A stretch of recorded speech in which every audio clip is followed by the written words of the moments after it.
যেমন একদিনকার ঘটনা, আল্লাহর নবী একদিন নামাজ পড়ছেন আসরের কিংবা জোহরের, মোটামুটি ধরেন আসরের নামাজ। আসরের নামাজ কয় রাকাত যে ভাই? 4 রাকাত না 6 রাকাত? জোরে বলেন। 4 রাকাত নামাজ। এদিকে বসেন না ভাই, এদিকে বসেন, জায়গা আছে বসে যান সামনে এখানে, এদিকে বসেন। হ্যাঁ, তো 4 রাকাত নামাজ। এবারে আল্লাহ রাসূল 2 রাকাত নামাজ পড়ে সালাম ফিরে দিলেন। ভালো করে শুনেন, 4 রাকাত পড়ে সালাম না ফিরতে হবে? এবার নবী কয় রাকাত পড়লেন একটু কথা বলেন? 2 রাকাত নামাজ পড়ে সালাম ফিরে দিলেন। এবার যখন 2 রাকাত নামাজ হলো, সবাই তো ভুলে যায়নি জি ভাই, না সবাই বলছে? আল্লাহ রাসূল বলেছেন ইমাম যদি ভুল করে তো মুক্তাদি আল্লাহু আকবার বলবে। কি বলবে? জোরে বলেন, আল্লাহু আকবার। 2 রাকাত পড়ে বসতে হতো ইমামকে, কিন্তু ভুল করে দাঁড় হইছে। 1 রাকাত পড়ে ওকে উঠতে হতো, কিন্তু বসিচ্ছে। এই ধরনের যদি কোনো ভুল করে নামাজের ভিতরে, মুক্তাদি আল্লাহু আকবার। মরদ আর মহিলা যদি ইমাম হয় আর মহিলারা যদি ভুল করে, তো ওরা কিন্তু আল্লাহু আকবার পড়বে না। এলে শরীয়তি কথা শিখেন, ওরা আল্লাহু আকবার পড়বে না। কি পড়বে? ওরা তালি বাজাবে। তালি বাজাবে, সাঁপাড়ির মতন তালি লাই, এরকম করে তালি বাজাতে হবে না। কেমন তালি? আল্লাহ রাসূল বলেছেন, শুনেন হাদিসের কথা, এই যে দেখেন, হাত না, বাঁ হাতটাকে সোজা করবেন উপর দিকে, আর ডাইন হাতটাকে তল দিকে এমনি করে মারবেন। মা খালারা দেখেন, নামাজে যদি কোনো মহিলা ভুল করে আর ইমাম যদি মহিলা থাকে, তো ওরাকে সুবহানাল্লাহ আলহামদুলিল্লাহ আল্লাহু আকবার জোর করে বলতে হবে না কো, এরকম ভাবে ও তালি বাজাবে। যেমনই তালি বাজালো, যে ইমাম থাকবে বুঝে নেবে যে আমার নামাজে ভুল হয়ে গেছে।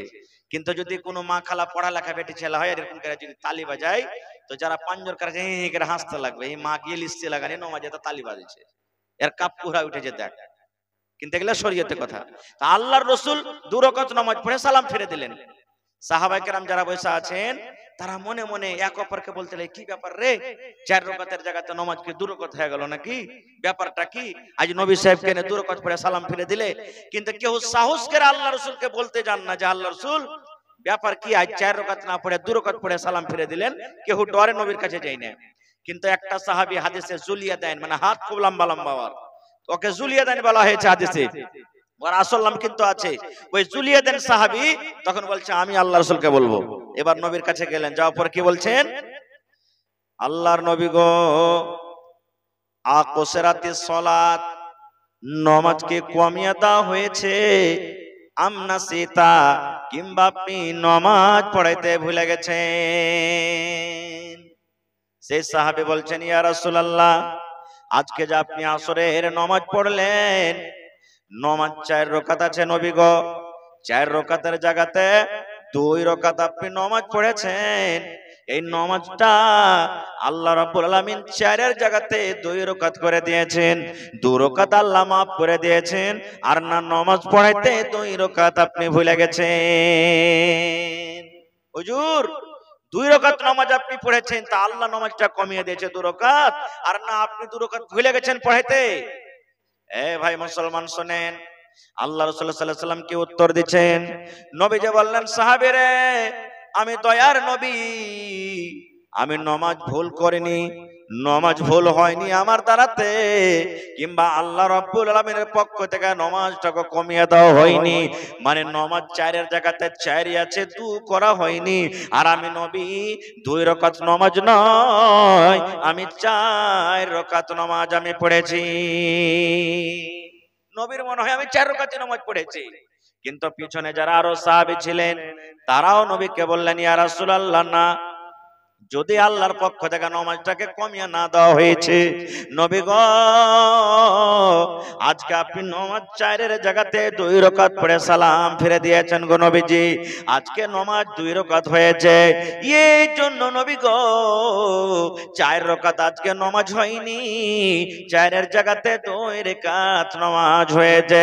যখন এই কথাটা বলা, আল্লাহ নবী সাহাবায়ে কেরামকে বলছেন, সাহাবীরে, শয়তান আমাকে ভুলিয়ে দিয়েছে, 2 রাকাত নামাজ পড়াইতে, আমি নামাজ পড়াইতে 2 রাকাত ভুল করে দিয়েছি, এই জন্য তোমরা আবার নিজের নিজের কাতার বান্ধে হয়ে যাও, সাফে লেগে যাও, লাইনে তোমরা দাঁড় হয়ে যাও। এবার সাহাবায়ে কেরাম কাতারে লেগে গেলেন। আল্লাহর নবী এবারে 2 রাকাত নামাজ পড়লেন। 2 রাকাত যে রাকাত ছিটে ছিল ওই 2 রাকাত নামাজ পড়লেন। তারপরে তাশাহুদে বসলেন।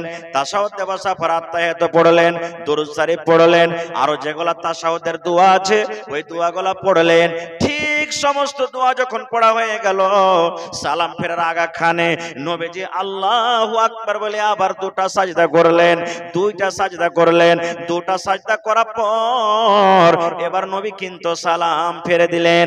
সাহাবায়ে কেরাম বললেন, ইয়া রাসূলুল্লাহ, ব্যাপার কি? নামাজ তো 2 রাকাত ছুটেছিল, এই 2 রাকাত নামাজ পড়লেন আর তারপরে আপনি সালামের আগেখানে 2টা সাজদা করলেন, এই সাজদাটা কেমন হলো? এই সাজদাটা কিসের সাজদা? দয়ার নবী বললেন, সাহাবীরে, এই শয়তান যে আমাকে ভুলিয়ে দিয়েছে, এই যে আমি নামাজে ভুল করে দিয়েছি, এই যে শয়তান আমাকে ভুল করে নামাজটা পড়িয়ে দিয়েছে, এই 2টা সাজদা করে শয়তানকে ফালা মারা হলো, শয়তানকে তীর মারা হলো, শয়তানকে ঘোঁচা মারা হলো, শয়তানকে অপমান করা হলো, এই শয়তানকে বেইজ্জতি করা হলো। এই জন্য আল্লাহর পক্ষ থেকে অর্ডার হয়ে গেল। নবী বলে দিলেন, এ উম্মত, তুমি যদি নামাজের মধ্যে ভুল করে দাও তাহলে তোমাকে শেষের বেলাতে সাহু সাজদা করতে হবে। আর সাহু সাজদা যদি তুমি 2টা করে নাও তাহলে তোমার নামাজের মাধ্যমে যেটা ভুল হয়েছে মেকআপ হয়ে যাবে এবং শয়তানকে অপমান করা হবে। নারে তাকবীর। তাহলে একটা মশলা শিখে নিলেন, নামাজে যদি ভুল হয়ে যায় তাহলে 2টা সাজদা করতে হবে। আরেকটু আগে চলেন, আজকে যে আমি আপনাদের সামনে যেই আয়াত তেলাওয়াত করেছি ওটা হলো সূরা জিলজালের আয়াত। এই যে জুলজালাতিল সূরা মনে আছে না নাই? আছে না নাই ভাই? আছে, কিন্তু সবাই মানে জানি না। শেষের 2খানা আয়াত আমি আপনাদের সামনে রেখেছি। আল্লাহ রাব্বুল আলামিন কোরআনে বলেন, ফামাই ইয়ামাল মিসকালা যাররাতিন খায়রান ইয়ারা ওয়া মান ইয়ামাল মিসকালা যাররাতিন শাররান ইয়ারা। এই আমার ভাইরা মায়েরা খালারা শুনেন, আল্লাহ রাব্বুল আলামিন বলেন, আরে দুনিয়ার মানুষ, তোমরা যদি জাররা পরিমাণ, এই কোরআনে আল্লাহ জাররা বলেছেন, জাররা পরিমাণ যদি তোমরা নেকির করো, জাররা পরিমাণ যদি তোমরা ভালাই করো, জাররা পরিমাণ যদি তোমরা নেকি করো, আল্লাহ রাব্বুল আলামিন কিয়ামতের দিন তোমাকে দেখিয়ে দিবেন। আর জাররা পরিমাণ যদি তোমরা গুনার কাম করো, আল্লাহ রাব্বুল আলামিন সেই আমলটাও কিয়ামতের দিন তোমাদেরকে দেখাবেন। আল্লাহ কোরআনে বলছেন, জাররা, জাররা বরাবর যদি তোমরা নেকি করো কিয়ামতের দিন দেখতে পাবে, জাররা বরাবর যদি তোমরা গুনাহ করো সেটা তোমরা দেখতে পাবে। এবার এখানে একটা প্রশ্ন জাগছে, হাজী মাওলানা, জাররা কাকে বলে? জাররা কি জিনিস? জাররা কাকে বলে? জাররা বলা হয় সরিষার দানা কিংবা তার থেকেও ছোট। জাররা বলা হয়েছে, দেখবেন বেলা 2টা 3টা 4টার সময় যখন হবে তখন দেখবেন ঘরের ভিতর একটা সূর্যর লাইট যায়, যদি কোনো জায়গাতে ছিদ্র থাকে, যাই না, লাইটের মতন লম্বা একটা ফোকসিন যায় না, আলো যায় না, দেখবেন ওই আলোর ভিতরে ছোট ছোট ছোট গর্দা ধুলাবালি উড়বে। এমনি বুঝতে পারবেন না, কিন্তু যেখানে রোশনি লাগছে ওই জায়গাখানে দেখতে পাবেন গর্দা উড়ে। আল্লাহ রাসূল বলেছেন, ওই ধুলাবালি গালাকে জাররা বলা হয়েছে। দয়ার নবী বলেছেন, উম্মত, ওই জাররা পরিমাণ যদি তোমরা নেকের কাম করো, কিয়ামতের দিন আল্লাহ রাব্বুল আলামিন তোমাকে দেখাবে। আর যদি জাররা পরিমাণ যদি তুমি গুনাহ করো, আল্লাহ রাব্বুল আলামিন ওই জাররা পরিমাণ তোমাকে গুনাহ দেখিয়ে দিবেন। আপনারা বলবেন, হাজী মাওলানা, এত ছোট ছোট জিনিস আল্লাহ কেমন করে লিখবে? কেমন করে এত ছোট জিনিস লেখা হবে? আপনাকে একটা উদাহরণ দিচ্ছি। সিসি ক্যামেরা বুঝেন তো? সিসি ক্যামেরা বুঝেন ভাই? দেখবেন বড় বড় ব্যাংকে, বড় বড় দোকানে লাগা থাকছে, আর ওখানে বাইরে গেটে দেখবেন ও লেখা আছে হিন্দিতে বা ইংলিশে, আপ সিসিটিভি ক্যামেরে কি নিগরানি মে হ্যাঁ। মানে আপনি দোকানে ঢুকেছেন, ব্যাংকে ঢুকেছেন, সব ম্যানেজার দেখতে পাচ্ছে, দোকান মালিক দেখছে, যদি আপনি 1 টাকারও কোনো জিনিস উঠিয়েলেন আপনি ধরা পড়ে যাবেন। পড়বেন না? পড়বেন না? এবার বলেন, দুনিয়ার ইলমে দুনিয়ার জ্ঞানে, দুনিয়ার বুদ্ধিতে, আল্লাহর দেওয়া ইলম, আল্লাহর দেওয়া জ্ঞানে যদি মানুষ সিসিটিভি ক্যামেরা লাগাইতে পারে, আর দোকানের ভিতরে লাগায়, ব্যাংকের ভিতরে লাগায়, যদি ছোট্ট সরিষা দানা ভর যদি আপনি কোনো জিনিস চুরি করেন, ধরা পড়ে যাবে, ধরা পড়ে যাবেন। মুসলমান যদি মানুষের বানা সিসিটিভি ক্যামেরাতে যদি ধরতে পারে, সরিষার দানার বরাবর যদি আপনি যদি গুনাহ করেন, তাহলে কিয়ামতের দিন আল্লাহ তাবারক ওয়া তাআলা কেন দেখাইতে পারবেন না? পারবেন না? পারবেন না? পারবেন কি পারবেন না? আল্লাহ তাবারক ওয়া তাআলা দেখিয়ে দিবেন। এই জন্য ভাই, জীবনের ছোট আমলকে ছোট মনে করতে হবে না, জীবনের ছোট গুনাহকে ছোট গুনাহ মনে করতে হবে না। কে জানি কোন আমলে আল্লাহ তাবারক ওয়া তাআলা আমাকে আপনাকে বখশে দিবেন, আল্লাহ জানেন। তাই কবি বলছেন, कितनी छोटी होने की उसे हल्की ना जान, कितनी छोटी होने की उसे हल्की ना जान, रब की बख्शिश के लिए कोई बहाना चाहिए। কতই জীবনের ছোট নেকি হয়, ওকে ছোট মনে করতে হবে না। আল্লাহ কোন আমলে যে আল্লাহ গুনাহ মাফ করে দিবেন সেটি আল্লাহই জানছেন। আজকে বড় বড় আমলের কথা বলবো না, ছোট ছোট আমল যেগুলাকে আমরা মুসলমান গুনাহকে গুনাহ মনে করি না, বা নেকিকে নেকি মনে করি না। এখন মোটরসাইকেল মোটামুটি 1 লাখ টাকা দাম, ছোট গালা লিবেন তো নাকি? কিন্তু ওই যে জাতি পম ঢুকাইছে, ওকে ভলপিন বলি আমরা, নাকি বলি? খুব বড় থাকে না ছোট থাকে? 1 লাখ টাকা মোটরসাইকেলের দাম, কিন্তু ভলপিনের দাম তো হয়তো 10 থেকে 20 টাকায় হবে। যদি ভলপেনটা যদি হারিয়ে যায়, না থাকে, গাড়ি চলবে? 1 লাখ টাকার দাম আছে? কোনো দাম নেই। এই মতো মুসলমান জীবনের ছোট আমলকে ছোট মনে করতে হবে না রে ভাই, জীবনের ছোট গুনাহকে ছোট মনে করতে হবে না। আল্লাহর নবী বলেছেন, একজন মহিলা, এই আমার মায়েরা খালারা ভালো করে হাদিসটা শুনেন গে মা, একজন মহিলা নামাজ পড়ে, একজন মহিলা রোজা করে, একজন মহিলা তেলাওয়াত করে, একজন মহিলা দান ধ্যান করে, একজন মহিলা জিকির আজকার করে, সমস্ত নেকির কাম করে, কিন্তু ওরে সুবহানাল্লাহ, একটা বিলাইয়ের উপরে তার রাগ হয়ে গেল, একটা বিড়ালের উপরে তার রাগ হয়ে গেল, হয়তো তার মাংস খেয়ে নিয়েছে, হয়তো তার দুধ পান করেছে, কিংবা বিলাইটা কোনো দোষ করেছে। আল্লাহ নবী বলেছেন, সেই মহিলা একান দড়ি দিয়ে কিংবা জঞ্জির দিয়ে রাগ করে বিলাইটার গলাতে ফাঁসে দিয়েছে, আর বিলাইয়ের গলাতে ফাঁসে দিয়ে খুঁটিতে তাকে বেঁধে দেওয়া হয়েছে। রে বিলাই তুই থাক, এ বিলাই তোকে আর ছাড়বো না, তোকে সুখে সুখে মেরে দিব, তুই আমার ক্ষতি করেছিস রে বিলাই, তোকে ছাড়বো না, ছাড়বো না। আল্লাহ নবী বলেছেন, ওই মহিলা একটা বিলাইয়ের গলাতে পায়ে দড়ি দিয়ে তাকে সুখে সুখে মেরে দিয়েছে, তাকে খাইতেও দেয়নি, তাকে জমিনে তাকে ছেড়ে দেয়নি। আল্লাহ নবী বলেছেন, আয় আমার উম্মতরা শুনে নাও, সেই মহিলা নামাজ রোজা সবকিছু করা সত্ত্বেও একটা সামান্য ছোট গুনাহ মনে করে একটা বিলাইকে মেরে দেওয়ার কারণে নবী বলেছেন, ওই মহিলা আল্লাহর জাহান্নামে আগুনে পড়বে। একটা বিলাইকে মেরে দেওয়ার কারণে নবী বলেছেন, ওই মহিলা কোথায় যাবে? আল্লাহর জাহান্নামে যাবে, আল্লাহর জাহান্নামে যাবে একটা বিলাইকে মেরে দেওয়ার কারণে। ওরে সুবহানাল্লাহ। এর বিপরীত, এর উল্টা আরেকটা হাদিস আছে। আল্লাহ রাসূল বলেছেন, ইমরাতুন ফাহিশা, একটা জানিয়া মেয়ে ছেলে জেনা ব্যভিচার করে বেড়ায়, সারা জীবন জেনা করেছে, আহারে কত জেনা করেছে, নিজের ইজ্জতকে কত পরপুরুষকে দেখিয়েছে। একদিনকার ঘটনা, নবী বলেছেন, সে মহিলা রাস্তা দিয়ে হাঁটতে হাঁটতে হাঁটতে হাঁটতে হাঁটতে হাঁটতে চলে যায়। গরমের টাইম, এখন যেমন গরমের সিজন চলছে, গরমের টাইম, ঘন ঘন পানি পান করার মনে হয়, ভেতরটা আমাদের শুকিয়ে যায়। আল্লাহ নবী বলেছেন, ওই জানিয়া মেয়ে ছেলেটা, ওই জানিয়া মেয়ে ছেলে রাস্তা দিয়ে হাঁটতে হাঁটতে দেখছে একটা কুকুর ইন্দারার পাঞ্জরে, একটা কুয়ার পাঞ্জরে ইন্দারার চারিদিকে ঘুরছে, জিহ্বা বের করে দিয়েছে, কাদা চাটছে, ধুলা চাটছে, ওই কুকুরকে কত পিপাসা লেগেছে আল্লাহ রে আল্লাহ, মোটা মোটা শ্বাস তার উঠে গেছে। সেই মহিলা বলছেন আল্লাহ জীবনে কত গুনার কাম করেছে রব্বুল আলামিন, জীবনে নামাজ পড়িতে পারেনি, জীবনে রোজা রাখতে পারেনি, জীবনে ভালো আমল করতে পারেনি, আল্লাহ জেনার মতো বড় গুনাহ জীবনে করেছে। এই আল্লাহ দেখো আমি একটা মানুষ, আমাকে যদি পিপাসা লাগে, আমাকে যদি তৃষা লাগে আল্লাহ, আমি নিজে পানি তুলে পান করতে পাবো আল্লাহ জি, কিন্তু একটা কুকুরের হাত নাই, একটা কুকুর নিজে পানি পান করতে পারবে না। কুকুর পিপাসা লেগেছে, কোন মানুষকে বলতে পারবে না ভাইরে আমাকে পানি তুলে দে। আল্লাহ আমার মতো তার ভিতরে জান আছে না, আমি কুকুরকে পানি পান করাবো, আজকে কুকুরের মনটাকে আমি ঠান্ডা করিয়ে দিব।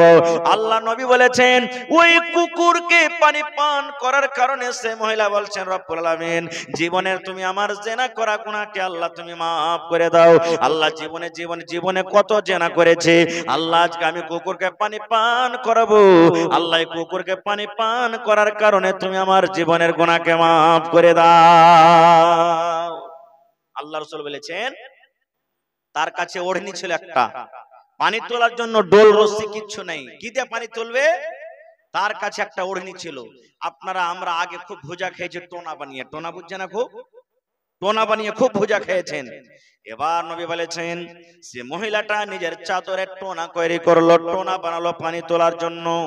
এবার আস্তে আস্তে আস্তে করে এবার কোন রকম হালকা হালকা করে এরকম করে দিয়ে দিয়ে ওই টোনাটা ভিজে যখন কিছু পানি উপরে ওঠা হলো, আল্লাহ নবী বলেছেন ওই কুকুরের সামনে ওই পানিটাকে রেখে দেওয়া হলো।